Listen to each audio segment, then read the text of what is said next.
Hey guys, before you watch this video, there was another video that I showed you in your slideshow. Make sure you watch that one first. That explains the quilts of Gee's Bend.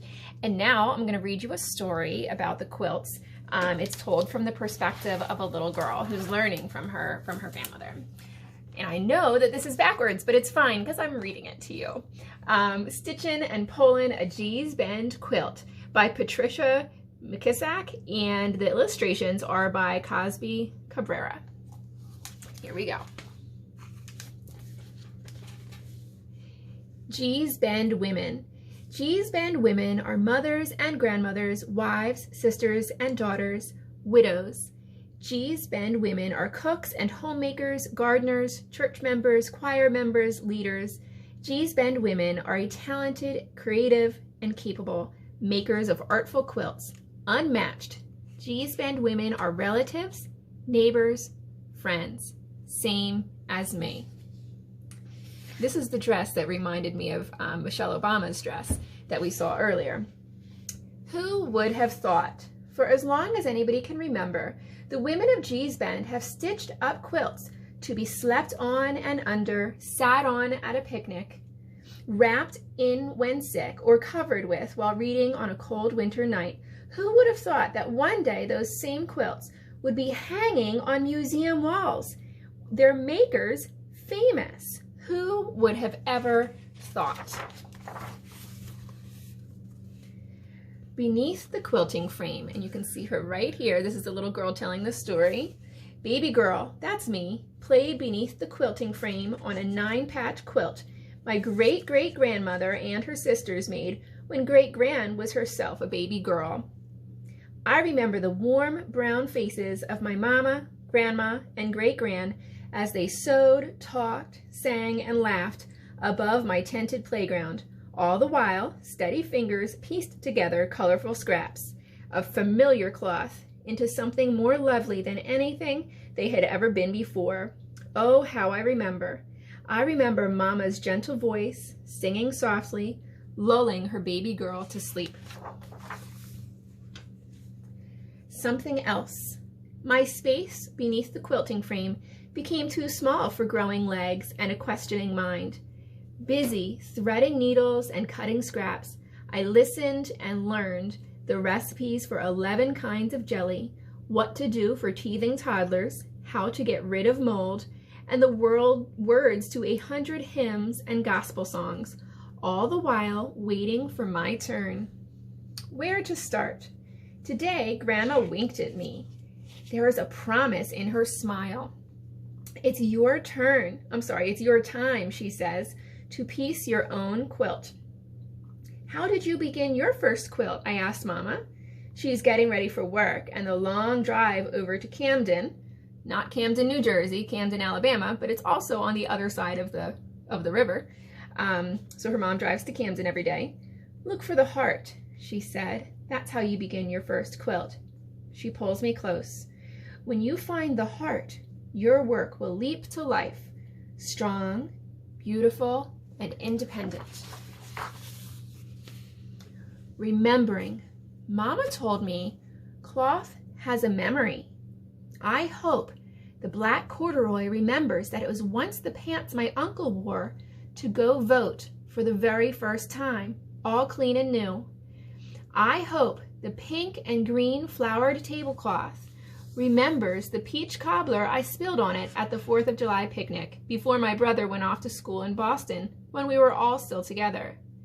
I hope the white lace handkerchief remembers how pretty my cousin looked the day she got married to Junior. I hope the dark blue work shirt remembers how hard Daddy worked all his life. If by chance the cloth forgets, I want to always remember all of it. Nothing wasted.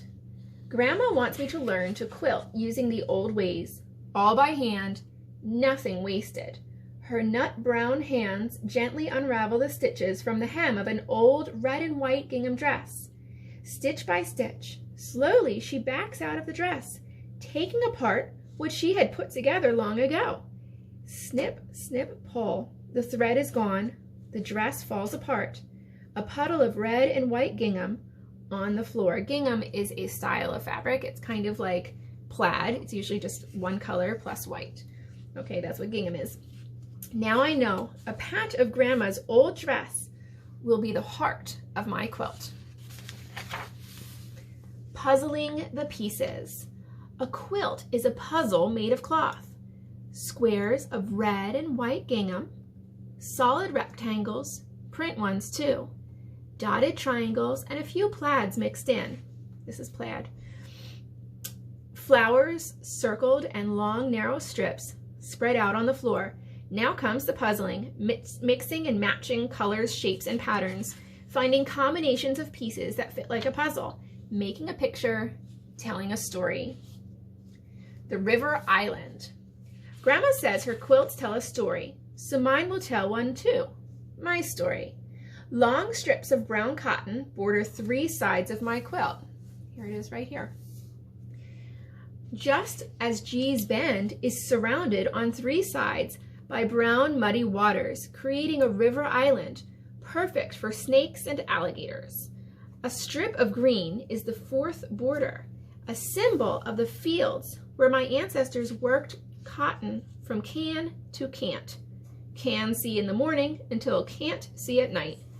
Years of toil on the G's Bend plantation, owned by the G family, who lived in a huge house called Sandy Hill.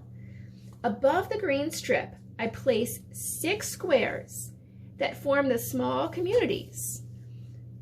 Brown quarters, white quarters, Rehoboth, Sodom, Over the Creek, and Lebanon, where families with the same name are not kin by blood, but by plantation. What she's explaining is that the slaves did not have their own last name. They had the last name of whoever owned the plantation. So Pedway is a really common last name in G's Bend, and that's because one of the largest plantations was the Pedway plantation. So a lot of different people have that exact same last name, but they're not actually relatives at all. They just had ancestors who were owned by the same slave owner, by the same family. So it's a reminder of their history. Being discovered. A large smoke gray square stands for hard times because I've heard great-grandpa say during the Depression of the 1930s, bad luck and trouble hovered over us sharecroppers like a big old smothering gray hand. Then great-gran adds, our houses were 1 or 2 room shacks with dirt floors and plastered in newspaper to keep out the winter wind. Most of us didn't even have indoor plumbing, but it was home. The land was poor. My great-grandparents were poorer still. But we didn't know it, my mama puts it. We managed to be happy somehow. Then, G's Bend was discovered by sociologists, historians, educators, and journalists who came from everywhere. Some came to help, some came to share, some to study, some just to see. Photographers took hundreds of pictures. I've seen one of great-gran with grandma who was just a baby.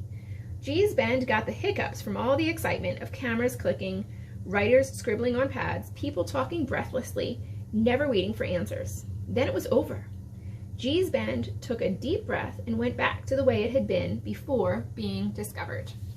I'm going to read the rest of this book in the next class.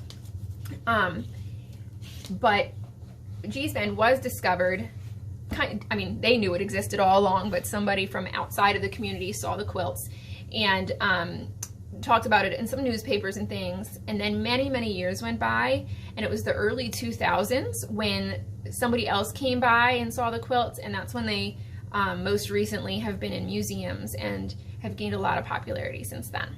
All right, so let's talk about art. Obviously, you guys are going to be making a quilt. All right, but we're not going to use fabric for this quilt. We're going to be using paper. So let me gather all my supplies, and I'm going to switch the camera. There we go. Okay, so let's get, ooh, I just broke my little table. Okay, so your paper is going to come from this yellow folder. Holy moly, guys.